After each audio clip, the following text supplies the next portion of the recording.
Okay, so the way our saw works is the teeth on a saw are offset, and on a bow saw you generally have 4 teeth that are the same size, or 5 in a row, usually 4, and then there's a tooth that's different, and then 4 more, and a different tooth and 4 more. The tooth that's different than the rest is always just straight. The other 4 are offset, one direction and one the other direction, kind of like this. And what that does is that causes a kerf, and the kerf is the width of cut that that saw makes into the wood. If those teeth start to come back together and get out of shape or get offset, then you lose that kerf, and that's going to cause your saw to bind. Now this saw is pretty old, and it probably will bind. I always put my hand through my saw when I'm cutting with a bow saw.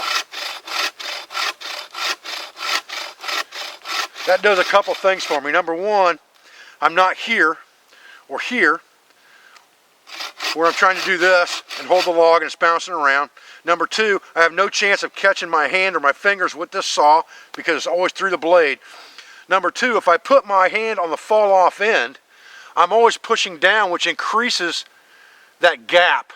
As it gets deeper, I'm pushing down on this piece, which makes it open that gap up. So even if my kerf isn't exactly right or my teeth aren't set exactly the way they should be, I can still open that gap up enough to get that saw done. Now, the one thing this does do to you is it decreases this distance. So once you get down there, you may have to move your hand out of the way. But if the log is only, 4 inches in diameter and I've got an 8-inch deep saw, I'm going to be okay anyway. But you can see, this is cutting pretty good. This is a piece of wet wood. It's pretty dead. It is deadfall. It's snapped off. You can see it's snapped off on some of these edges. But it's not cutting the way I'd like it to. Now, the other thing you can do is, you can saw this direction, give you a little bit more of a bite, but you should really let the saw do the majority of the work. You shouldn't have to be pushing down on it too much, and the saw should be doing the work. This one's not doing as good as it should be because our teeth are losing their set. So let's go back to camp real quick and I'll show you how to expediently in the field reset this blade. Okay, now this method I'm about to show you is not going to be an exact science. They make tools that will set the teeth on these blades, but I haven't been able to find one for a bow saw blade. And then you've got to carry another tool. So what I'm going to do with this is I'm going to set these with a punch. And like I said, every one of these teeth is set in a different direction, every other one. So if I figure out where that starts, this tooth is going down this direction. And if I look at it, I can see that. It's not where it should be, but it's still going down that direction.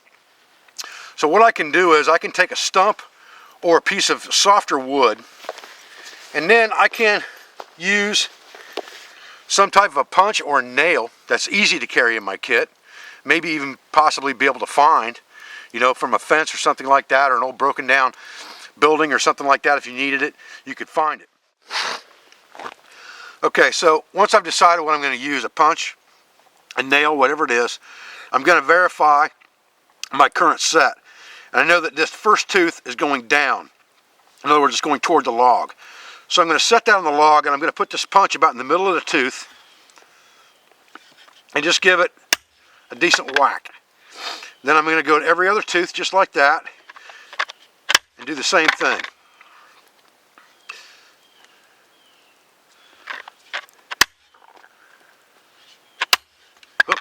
Didn't quite get in the middle of that one. There we go.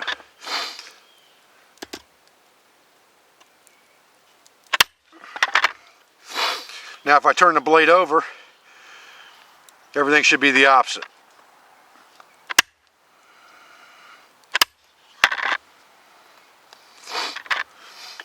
Okay, once we've done that, we can look at it this direction and see that we've got a good offset in our teeth again. And then we can put it back on the saw and try to cut with it.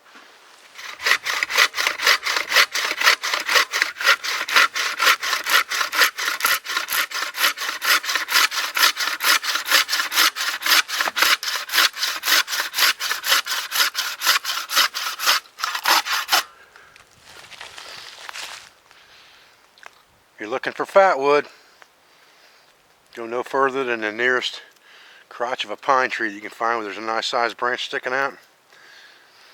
You smell that, it smells just like turpentine. I'd say that old saw blade's ready to rock and roll again. Cut through that 3.5 inch branch like nobody's business. Solid pine with fat wood in it.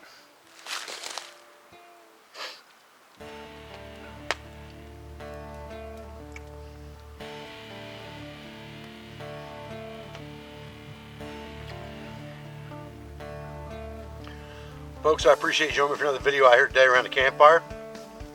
Just a quick talk about bow saws in general. Tutorial on how to reset the teeth expediently in the wild. I appreciate your views. I appreciate your support. I thank you for everything you do for me, for my school, for my family, all the people that are associated with the Pathfinder school and the Pathfinder program. I'll be back with another video as soon as I can, guys. Thanks.